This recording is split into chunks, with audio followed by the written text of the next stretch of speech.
You are listening to Ideas and Leaders podcast. I'm Elena Paweta, Executive Communication Coach and TEDx organizer. With each episode, I'll share with you communication tips and ideas from top business leaders to help you excel in your career.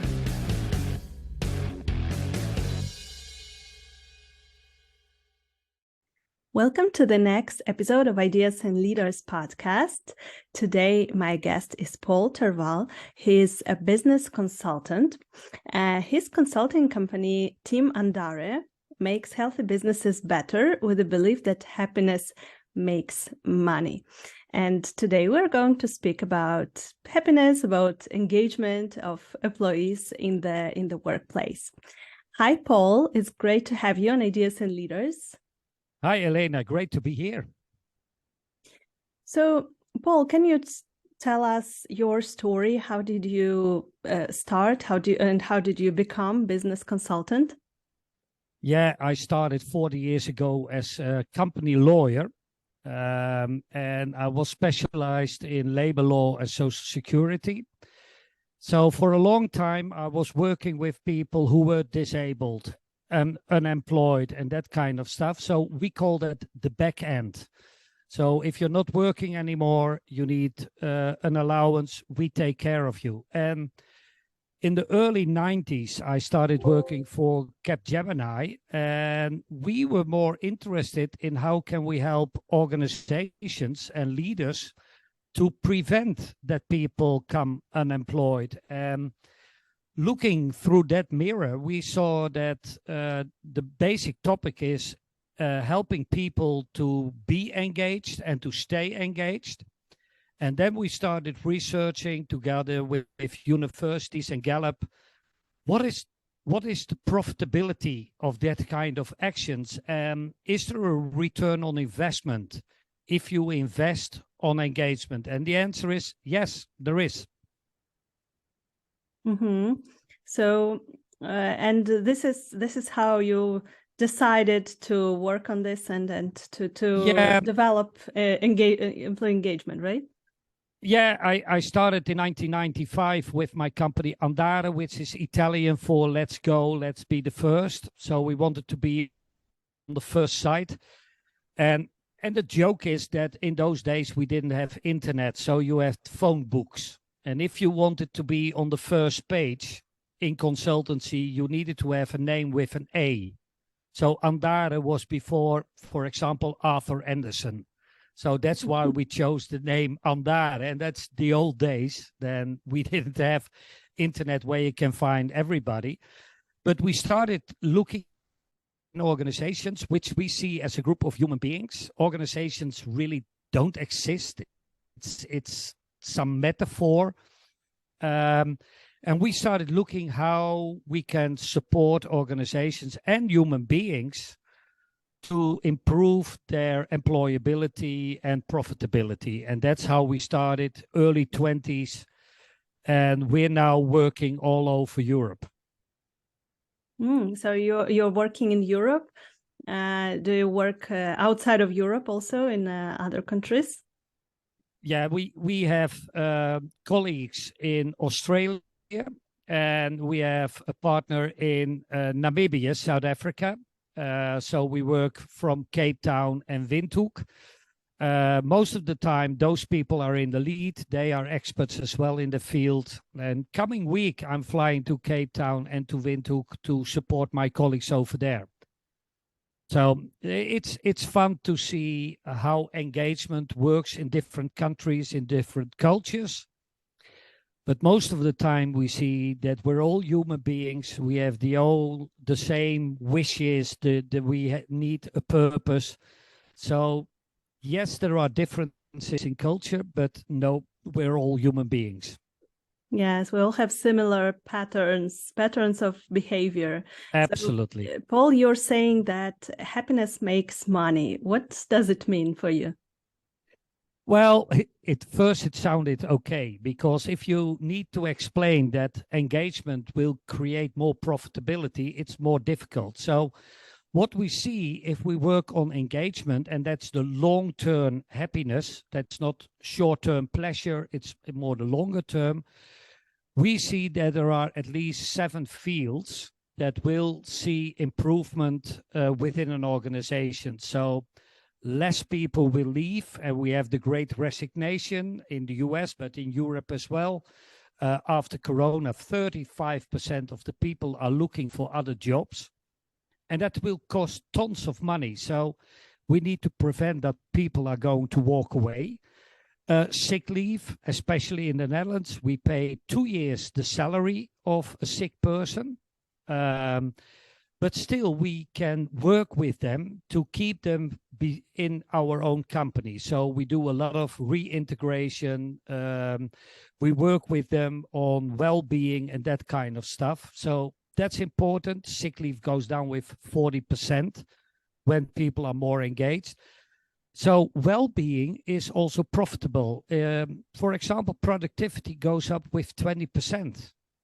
And it doesn't look much, but if you work 5 days, you have the outcome of 6 days. So 20% increase of profitability because people work smarter, more effective, make better hours than that they suffer from presenteeism. I'm there, but I'm not really productive.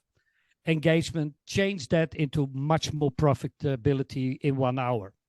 So it has a lot of keys to improve the situation. And if leadership is capable of supporting and facilitating the engagement of employees, they will see engagement rise. So it's not telling people what to do, it's facilitating them to be a better human being, a better worker than before. Yes, of course. And we have many people listening to us who are team leaders or entrepreneurs who have their teams, and they would all be interested in increasing their profitability and productivity of their employees.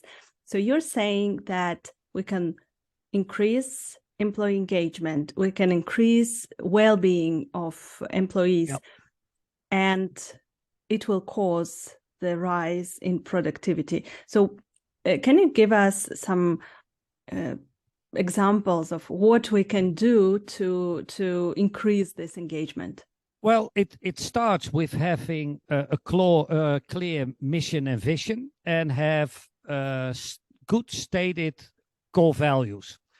And I love the American word, non-negotiables. So as an organization, you need to be clear on what your purpose is, what your core values are, and talk about them and spread that news to your employees. What you will see that if you are open about your core values and you have them on the homepage of your website, if I want to work for you, I will look at your website and I can see what you stand for, what your purpose is as an organization, what your core values are. If I can align with your core values, I will be more productive. I will be more effective. So what I see, if I go to a country and I'm going to visit an organization, I go to the website, to their homepage, and I'm looking for core values. And 9 out of 10 times, you will find it somewhere about us. And then you will see mission, vision. So page 1 is about products. And I think the homepage should be about who you are and why I should work for you and with you. So being clear and walk your talk on your core values is for me step number 1, because then as an employee, I will believe you.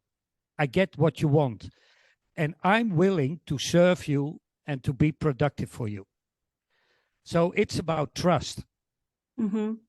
Yeah, so we need to show our core values on the first page of our website. We need to be clear, first of all, about our mission, vision, and core values, because many of us we're just not clear about it, and or we know we thought about it a couple of years ago and then we forgot about it, and it is somewhere out there on our website. So we need to really walk the talk. How apart from putting those values on the webpage, how we can actually make our employees and our teams also be engaged and also follow those core values? Well, I think, to be honest, if you are clear about your core values, people that want to work for you will connect with those core values. So I don't need to work hard on getting them involved, but we need to discuss it and to look what the consequences are of our behavior in relationship to core values. So you need to keep people accountable for their deeds. If you're doing stuff which isn't aligned with the core values of the organization, you should talk about it. Most of the time, you will find out that people have some sort of problem. Financial problem, they have worries of sick leave, families who are ill, whatever. And then it comes to supporting those people on those areas as well. So well-being is not only at work, but is also supporting people at home. Nowadays, with the inflation and high taxes and that kind of stuff, you see that even richer people can't survive because they are they have financial issues or financial problems. If you give them budget coaching to support them, engagement will go up because you show them that you care. So well-being is not only at work, is in the whole life, because we were all working hybrid. I'm with a business partner now in their work. What you see is we work from home and we work in the office, and it's going to be some sort of 24/7 approach. So we can't separate work anymore for a lot of people from our private life. So it will influence one another. And what we see from research, and that's done in the job demand research model, we see that people gain energy on their private life and on their business life, but we see also that they lose a lot of energy in their private lives and that they have less energy to do their work in a proper way. So looking at what is taking energy from you and what is giving energy, that is what you can discuss as a team coach or a team leader with your team. You can do it on the work. What is costing us a lot of energy? Most of the time, that's bureaucracy. We need to spend a lot of time on things that we need to report, that we don't see what the positive side is of doing that kind of stuff.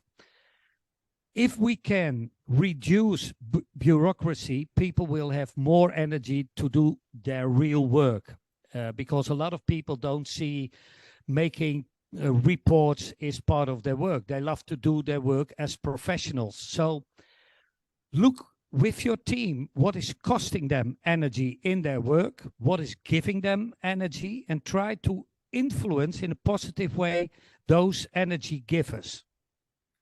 That doesn't cost much money. It's paying attention and being open and clear to it, that people understand, hey, my team leader is looking after me.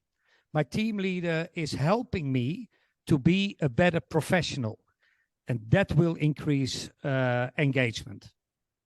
Yeah, it is a great exercise, and I think that we can recommend it to our listeners to just meet with your team and discuss what takes your energy, what gives you energy, and try to come up with the ways to solve those issues. Yeah. It is a great, I think, team building activity. We will get to know each other better, and also as leaders, we can see how we can make lives of our employees, of our team members, easier. Yeah, it's different than what we used to see, that the team managers were ticking the boxes, were looking at the outcome of work, were looking at how many hours are you here at the office. It's now more facilitating. It's now more working on team membership, on team leadership, staying next to the members, paying attention, and being true. So give real attention and energy to those people and support them. And that's a different approach. I think in Europe, we see it's much more often than in the Anglo-Saxon world, But also there it's changing. It's more facilitating than controlling. And I think with the current demographic development that we have less people who are available to do our work, we need to take care, more and more care of our employees. Yes, indeed. We need to take care of our employees. We need to make them more engaged. And I know that you came up with 7 keys of engagement. So if you could share with us some of those keys, maybe you already started sharing something, but I would love to share with our listeners some of those keys. Well, number 1 is reducing sick leave. Gallup is doing research worldwide in more than 140 countries. And what they saw all over the world, that if we are active with engagement, sick leave goes down with 40 to 60%. Doesn't mean that people are feeling much healthier, but they're not calling sick when they have only a headache. So we see less burnout cases because people have more energy. So number 1, reduce sick leave. Increase retention. That's about 80%. If we have now, the leave is about 35 to 40%, we can reduce that back to 10%, which is normal. 10% of your employees will annually leave the company and go to work somewhere else. Now it's 40 to 50%. That costs you a year's salary per person to replace somebody to the same effort. So that helps as well. Number 3, productivity goes up with 20%, and incidents go down with about 60%. So the number of incidents within the organization, and you can imagine if this is an ICU and there is a lot of incidents over there, that's not good for the patients. What we see in hospitals, it goes down with 60%, in normal businesses with 40 to 50%. Customer experience goes up with 25%. And that leads me to the conclusion that we need to focus first on the employee experience and then on the customer experience, because that helps. Satisfaction of customers goes up with about 15 to 20%. So that's about 5-6 of the top keys.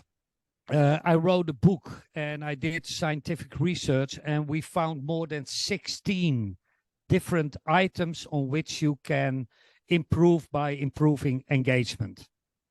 For example, theft within your own organization goes down with 30%.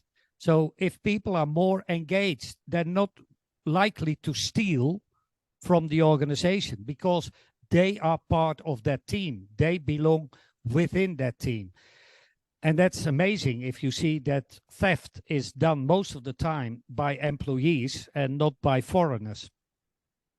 Wow, those statistics, they are really amazing. They show that we need to focus on employee engagement because it will influence many areas in our business. So you mentioned a couple of ideas that we need to take care of our employees, to make sure that to take care of their well-being. So what are some of the things that we can do? What would you recommend to our listeners? What they can introduce in their teams to start increasing this engagement? Well, I think the most important part is that you have regularly discussions on one of the core values. So if you have a core value, family comes first.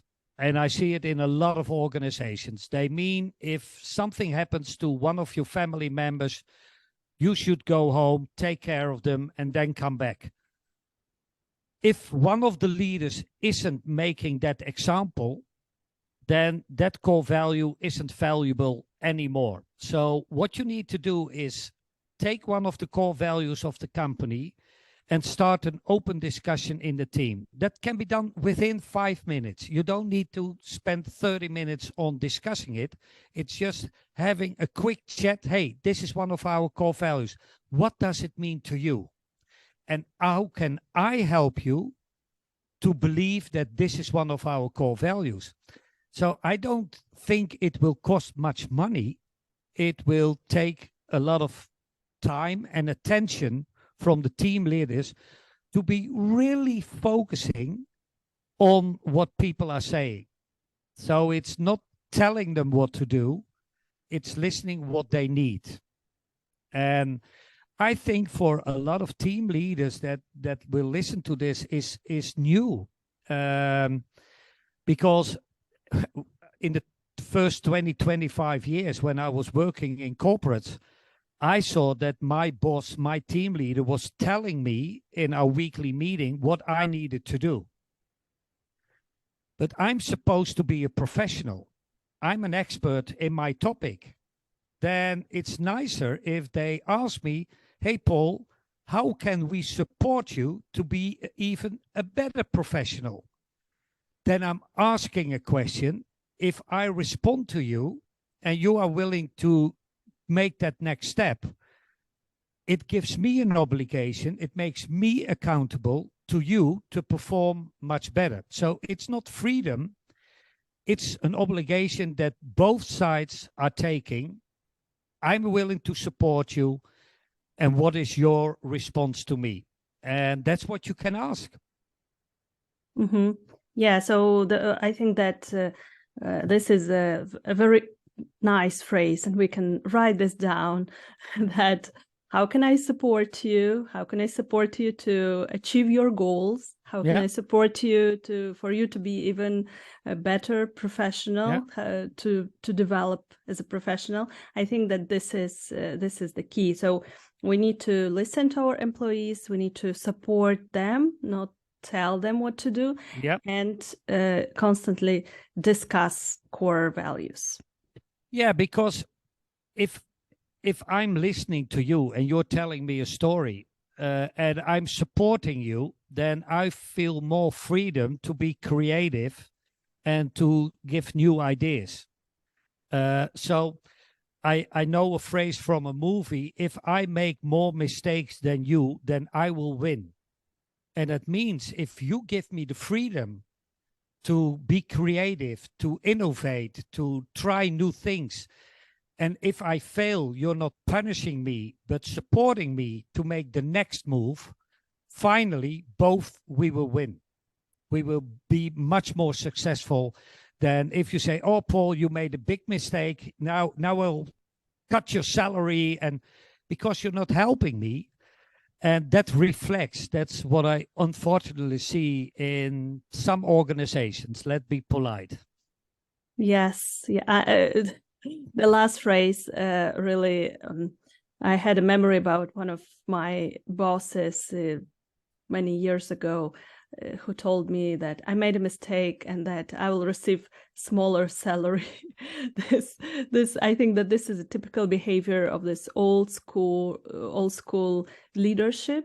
Yeah. That now it is so important to actually support employees, because after this conversation, I was absolutely not motivated to continue working for this organization, and I developed, and of course, maybe I was not the best in certain tasks, but I developed much more in a different organization where my boss supported me and actually developed me. Yeah. So I think that it is very important to invest in our employees and to increase their engagement. And what you see, we have a lot of job descriptions, which doesn't give you the opportunity to really look for your talent. So we talk a lot about talent management. Talent management is giving people the space to be creative, to innovate, to see what they are best at. And if I hate Excel, I can work with it, but I hate to do it. Well, I have a colleague who loves doing it. So if I need to work on an Excel, I give it to my colleague. Within an hour, he returns it to me and I can make the next step. So I will help him do a presentation or make a PowerPoint or whatever. So instead of two people who feel isolated within their job description, it becomes a team effort. So the team outcome will rise. So as a team leader, look at the talents of your team members and discuss with them, hey, that's your talent. How can we support you in making our team stronger through your talents?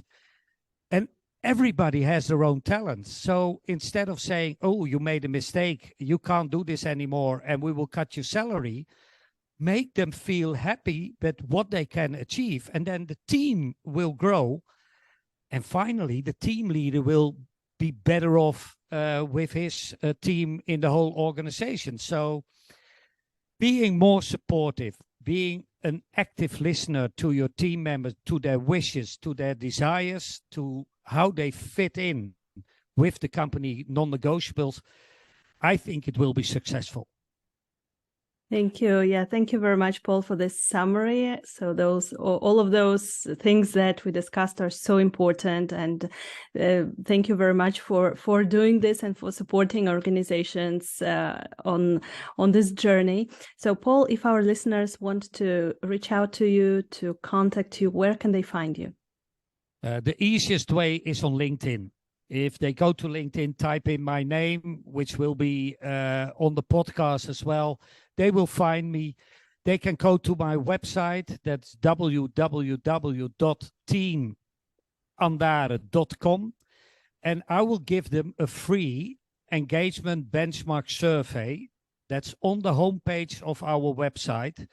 They can use it. Then they can see how they think the team is performing on engagement.